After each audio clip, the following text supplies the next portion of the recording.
Thank you for standing by. My name is Tina, and I will be your conference operator today. At this time, I would like to welcome everyone to the first quarter fiscal year 26 Take-Two Interactive Software earnings call. All lines have been placed on mute to prevent any background noise. After the speaker's remarks, there will be a question-and-answer session. If you would like to ask a question during this time, simply press star followed by the number 1 on your telephone keypad. If you would like to withdraw your question, press star 1 again. It is now my pleasure to turn the call over to Nicole Shivens, Senior Vice President of Investor Relations and Corporate Communications. You may begin. Good afternoon. Thank you for joining our conference call to discuss our results for the first quarter of fiscal year 2026 ended June 30, 2025. Today's call will be led by Strauss Zelnick, Take-Two's Chairman and Chief Executive Officer, Karl Slatoff, our President, and Lainie Goldstein, our Chief Financial Officer. We will be available to answer your questions during the Q&A session following our prepared remarks. Before we begin, I'd like to remind everyone that statements made during this call that are not historical facts are considered forward-looking statements under federal securities laws. These forward-looking statements are based on the beliefs of our management as well as assumptions made by and information currently available to us. We have no obligation to update these forward-looking statements. Actual operating results may vary significantly from these forward-looking statements based on a variety of factors. These important factors are described in our filings with the SEC, including the company's most recent annual report on Form 10-K and quarterly report on Form 10-Q, including the risks summarized in the section entitled Risk Factors. I'd also like to note that unless otherwise stated, all numbers we will be discussing today are GAAP and all comparisons are year over year.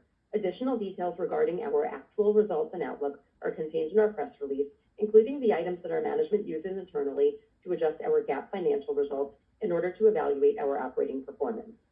Our press release also contains a reconciliation of any non-GAAP financial measure to the most comparable GAAP measure.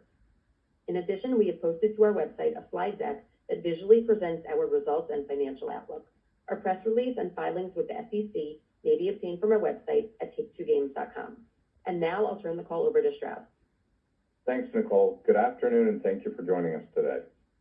Fiscal 2026 is off to an excellent start, reflecting ongoing demand for our core franchises and the increasingly diversified, successful nature of our business. Net bookings for the first quarter exceeded $1.4 billion, which was meaningfully above the high end of our expectations, led by the outperformance of several mobile titles, as well as the continued success of NBA 2K and the Grand Theft Auto series. We're optimistic about the year ahead, and we're raising our net bookings outlook for fiscal 2026 to $6.05 to $6.15 billion.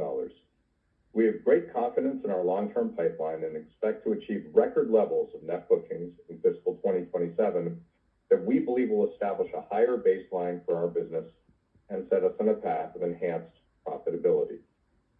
I'd like to express my gratitude to all of our teams across our worldwide organization for their deep passion and intense commitment to our collective vision.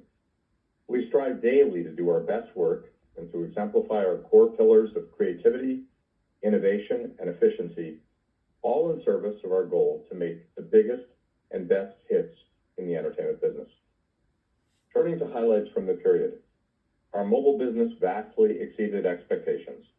Peak's successful forever franchise, Toon Blast, grew 22% over last year and nearly 75% on a two-year basis, driven by the seasonal collection feature that provided a new avenue of engagement for the game's millions of active players.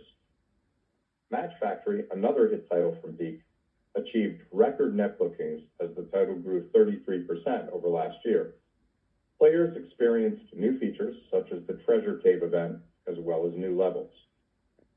Rollic's newest hit, Color Block Jam, maintained its positive momentum and has become the highest grossing title in the studio's history.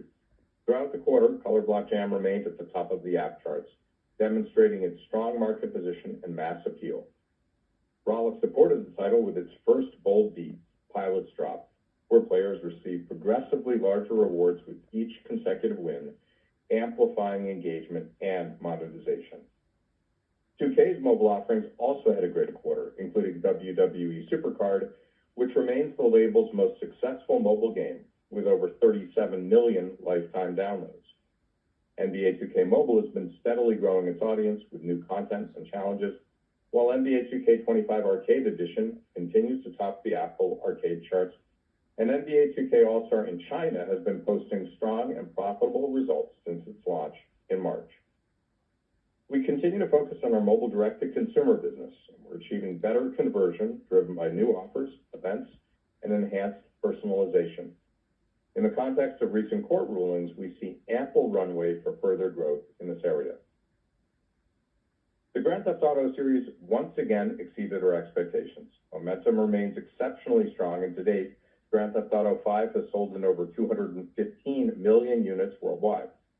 During the quarter, engagement for Grand Theft Auto Online benefited from the record-setting launch of Grand Theft Auto 6 Trailer 2 and the successful release of the Moneyfront Summer Content Pack, which culminated in higher-than-expected recurrent consumer spending growth. We're pleased that new player accounts for GTA Online grew over 50% year-over-year. NBA 2K25 delivered another quarter of fantastic results.